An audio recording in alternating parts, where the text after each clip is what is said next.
মোল্লা সাইদি সাহেব নামে এক আল্লাহর গোলামকে পেয়েছিলাম কোটচাঁদপুর কলেজে। আমি যখন ইংলিশের হেড ছিলাম তখন 1972, 73, 74 সালের কথা। সোলাইমানপুর মাদ্রাস মসজিদের বার্ষিক ওয়াজ মাহফিলের প্রধান অতিথি।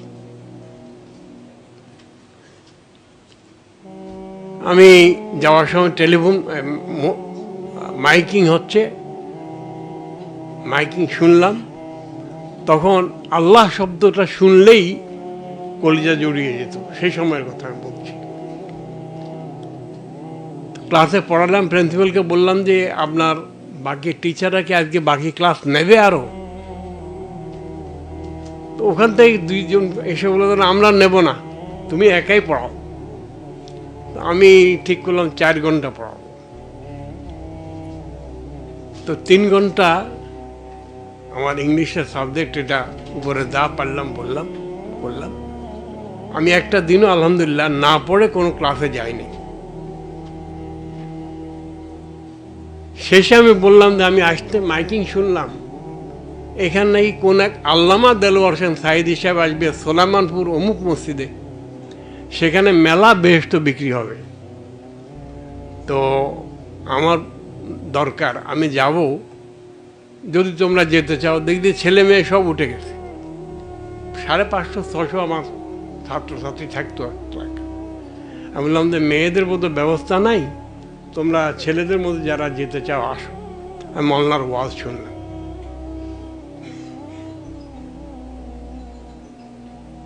আমি কথাটা এই জন্য বলছি, এটা আমার জিন্দেগির, আমার নিজের জন্য শিক্ষা। পরে ওনাকে দোকানে, বাজারের ভিতরে একটা দোকানের দোতলায় রাখছে। আমি সকালবেলা ফজর পড়ে মসজিদে ওনার সাথে দেখা করতে গেলাম। ওনাকে বললাম যে মাওলানা, কালকে তো আমি বেস্টে কিনতে গিয়েছিলাম, কিন্তু একটা বেস্ট তো আপনি বিক্রি করেন নাই। তো যাই হোক, আমি আপনার কাছে আসছি, 2-4টা কথা বলবো। উনি বললেন যে বলেন, আমি অপেক্ষা করছি। আমি বললাম যে আচ্ছা, আপনাদের কোরআনের মধ্যে এই কথা নাই? তিনি বললেন যে আপনাদের কোরআনও আছে। পরে আমি বললাম আচ্ছা, আপনাদের হাদিসে, নবীর হাদিসে এই কথা নাই? কয় যে আপনাদের নবীর হাদিসেও আছে। আমি তো দেখলাম যে গোলমেলা মালানা।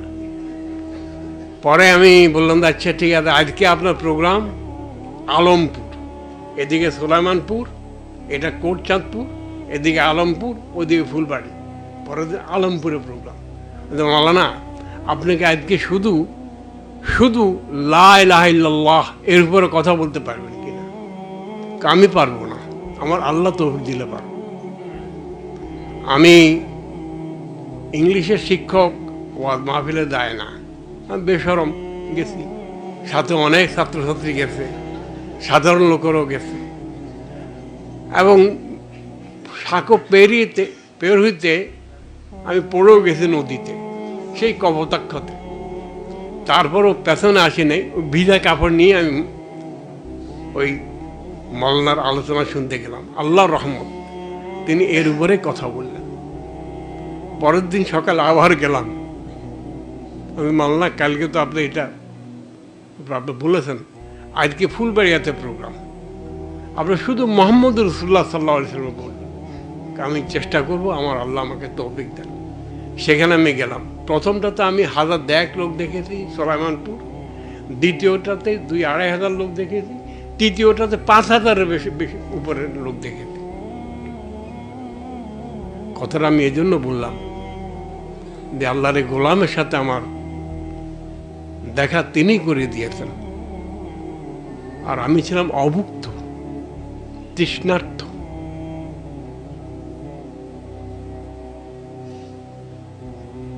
আমার ক্যান্সার হয়েছে, আমি আল্লাহকে শিকায়ত করি নাই। আমি দোয়া করছি, আল্লাহ আমি যেন তোমার বিরুদ্ধে কিছু না বলি, কোনো অভিযোগ না করি। কিন্তু আমি ওই সময় শিকায়ত করছি, আল্লাহ কি দিয়েছিল আমাদেরকে, আর এখন আমরা সে কথাগুলি বলতে পারি না কেন? আমার স্বাদ লেগেছে সাইদি সাহেবের কথা এই জন্য যে আমি ছিলাম তৃষ্ণার্থ। এখন আল্লাহ তাআলার মেহেরবানি দেখুন, আমি নামাজ পড়তাম না যখন, তখনও মাল্লা মোহতারাম, ওই বার্ষিকী মাদ্রাসায় ওয়াজ মাহফিল হইতো, সেটাতে কিন্তু চাদর একবারে ভালো মতো পরিষ্কার পরিচ্ছন্ন করে যেতাম।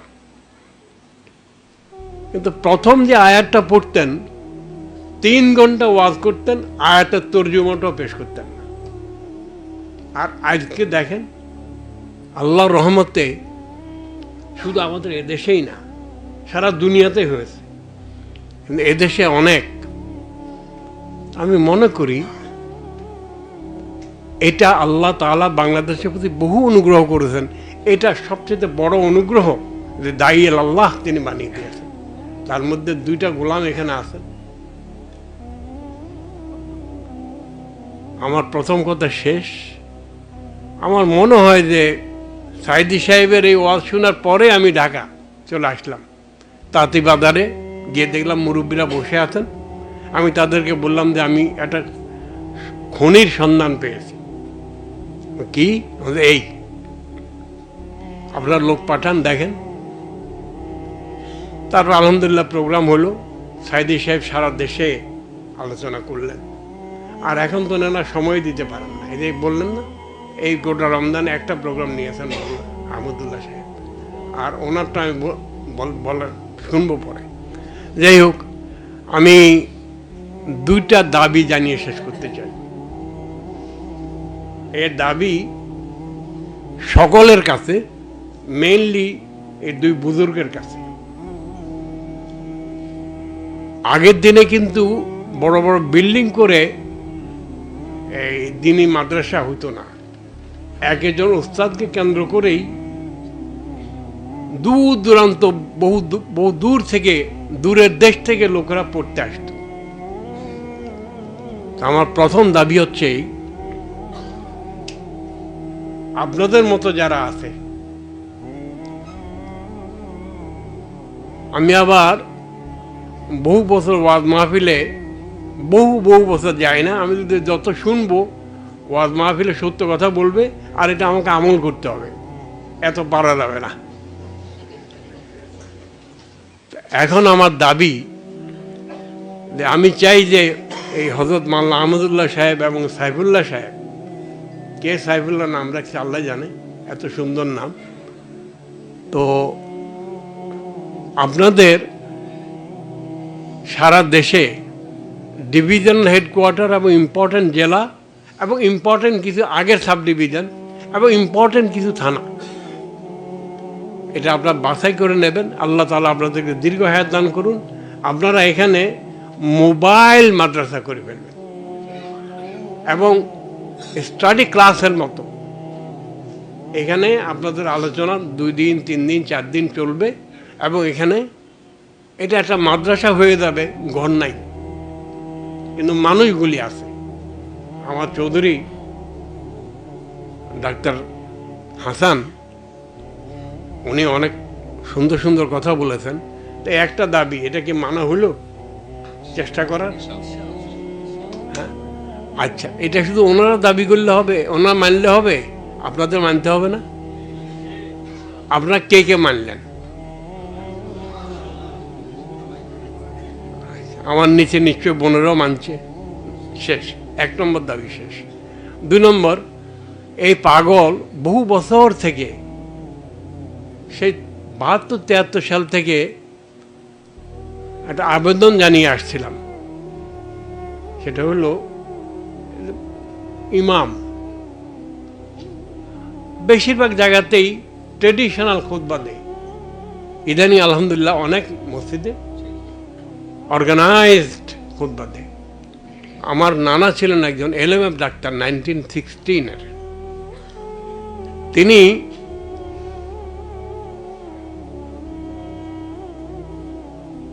বছরের প্রথম 3 মাস যত রুগী আসুক, চিকিৎসা শেষে তৌহিদের দাওয়াত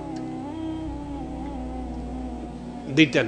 4 মাস, প্রথম 4 মাস তৌহিদের দাওয়াত দিতেন এই অল্প সময়ে। তারপরে 4 মাস রেসালাতের দাওয়াত দিতেন, না সরি 3 মাস রেসালাতের দাওয়াত দিতেন। তারপরে আখেরাতের দাওয়াত দিতেন। আর শেষে কোরআন এবং হাদিস এর দাওয়াত দিতেন, সারা জিন্দেগি করেছেন এটা। আচ্ছা, আপনারা যারা ডাক্তার, 1973-74 সালে এই ঢাকাতেই মেডিকেল কলেজে আল্লাহর এক গোলাম, আপনারা তাই কেউ চিনেন চিনেন না, এখানে আছে, আমি মেডিকেল কলেজে স্পেশাল দাওয়াতি কাজ শুরু করলাম। আমাকে কেউ কেউ বললেন যে আপনি এটার উপর এত জোর দিচ্ছেন কেন? আমি বললাম যে এমন হইতে পারে দেশে আমরা কেউ থাকবো না, কিন্তু এই দেশ দুই শ্রেণীর লোক ছাড়া চলবে না, এক ডাক্তার আর হচ্ছে কৃষিবিদ। ডাক্তারদের যেখানে যায় তারা আলোকবর্তিকা হিসাবে কাজ করবে। আর আমি তখন ওই যে বড় কমিউনিস্ট নেতা ছিলেন হিন্দু, মনি সিং, মনি সিং অসুস্থ হয়েছে এবং দাড়িওয়ালা ডাক্তারের কাছে গিয়েছে। ডাক্তার রোগও দেখতেছে এবং তৌহিদের কথা বলতেছে। মনি সিং কি তার হাত কেড়ে নেবে? না, আমি তোমার কাছে চিকিৎসা করব না, এটাই করবে। এই ডাক্তাররা তারা আলোকবর্তিকা হিসাবে বাংলাদেশের এক একটা এলাকাকে উজ্জ্বল করবে, আলোকিত করবে। এখন এই ইবনে সিনা আমি আপনাদেরকে সাক্ষী রেখে বলতেছি, এটা আমার বিরাট স্বপ্ন ছিল করার, অনেক বছর লেগেছে শুরু করতে। আজকে ইবনে সিনার সুনাম দুই কারণে হয়েছে। একটা হচ্ছে যে বাপেরা মেয়ে পড়াইতে পাঠায়, এখানে ইজ্জতের একটা নিরাপত্তা আছে। আর আপনার টিচার যারা আছেন তারা আমি শুনেছি ভালো পড়ান।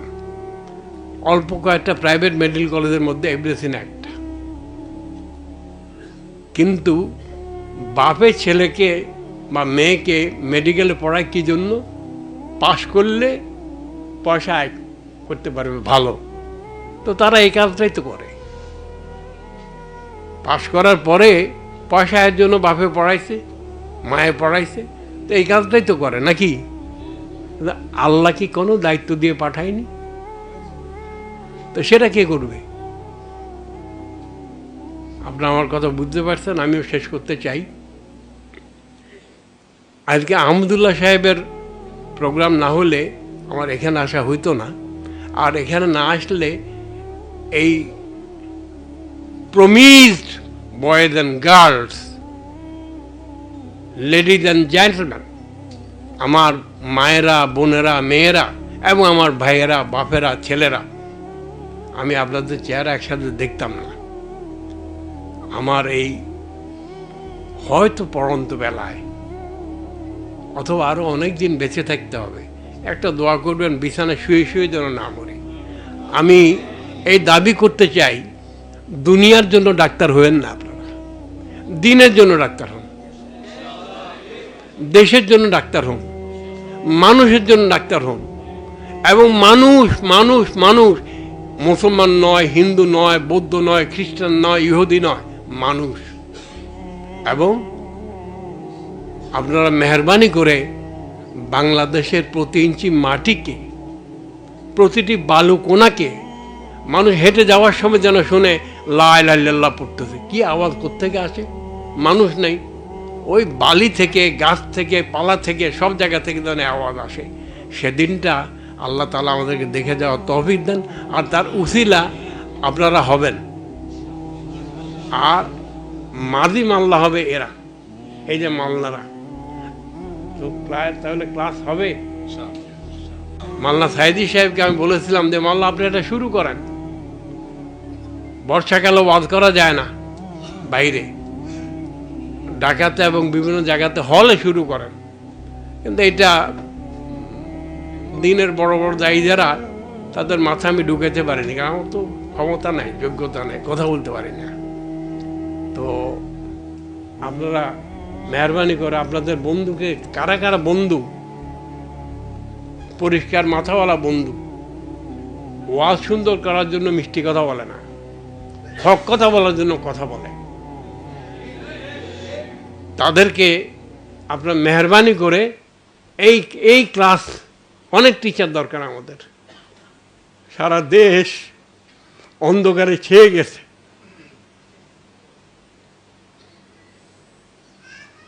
এটাকে আলোকিত করতে হলে এই রশি আপনাদেরকে ধরতে হবে। এই নৌকা, নদীতে পানি নেই, টেনে নিয়ে যেতে হবে। যেমন ইস্তাম্বুল জয় করেছিলেন, ওই জাহাজ টেনে নিয়ে গিয়েছিল যেভাবে, সেভাবে আপনারা নেবেন। আর আপনাদেরকে আসলেই টেনে নিয়ে যাবেন কে? আল্লাহ। আমি ইবনে সিনার সকলকে শুকরিয়া জানাই। এই আহমদুল্লাহ সাহেব আর আহমদুল্লাহ সাহেবের রসুল্লাহ সাইফুল্লাহ সাহেব, তাদেরকে দেখলাম। আর এরকম একটা আপনাদেরকে একসাথে দেখার একটা লোভও ছিল, এটাও পূরণ হলো। আমি আমার কথা শেষ করতে চাই।